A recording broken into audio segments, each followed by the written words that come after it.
नमस्कार मु विमला बल्लाई आपण माननकु दीपुर दीपाली चैनल को स्वागत।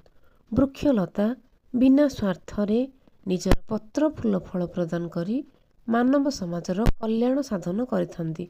मात्र स्वार्थपर मनीष निज स्वार्थ साधन निमित्त वृक्षर सेवा त्याग समर्पण भाव को बुझिबा परिवर्ते निजर आवश्यकता को पूरण करने जाई गछलता काटी सफा कर देउछंती।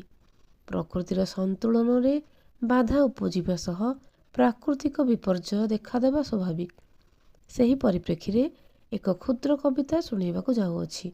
कविताटीर शीर्षक मु गोटिए गछ। मु गोटिए गछ नाही मोर आग पछ, जासिबा पाई जन्म मोर सेही भाबंती तुच्छ, पुणी सेही भाबंती तुच्छ। पतर फूल फल रोषेई पाई जाल, जहा चाहिलु सबु तो नेलु, काटुछु पुणी मूल, शेषे काटुछु पुणी मूल। पिता आंबिल मिठा कषा लुणिया खटा, जाति जातिका फल खाउछु करुछु हट हटा, पुणी करुछु हट हटा। पूजा पाइका दान फूल फल चंदन, एते भी सेवा पाइला परे मोठारे नाही मन, पुणी मोठारे नाही मन।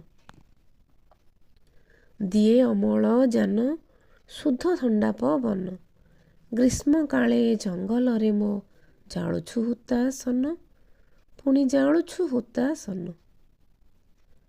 आसिले जात पणा दिओई महु झुणा, आंब नड़िया कदली दिए प्रभु को अच्छी जणा, एहा प्रभु को अच्छी जणा। आसिले रथ जात तियारी हुए रथ, मो देहे माझी नौका गढ़े, हाथे बाउंस कात, धरी हाथे बाउंस कात। नाही मो पाद कर पाटी फिटे ना मोर, प्रतिवाद मु करुनी बोली, एही मो पुरस्कार, कण एही मो पुरस्कार।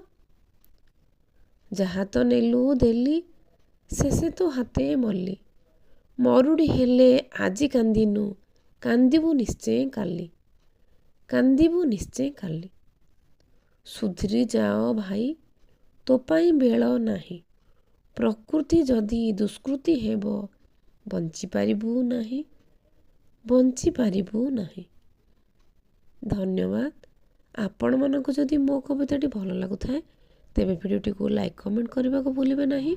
चैनल रे नुआ थिले सब्सक्राइब कर दियंतु।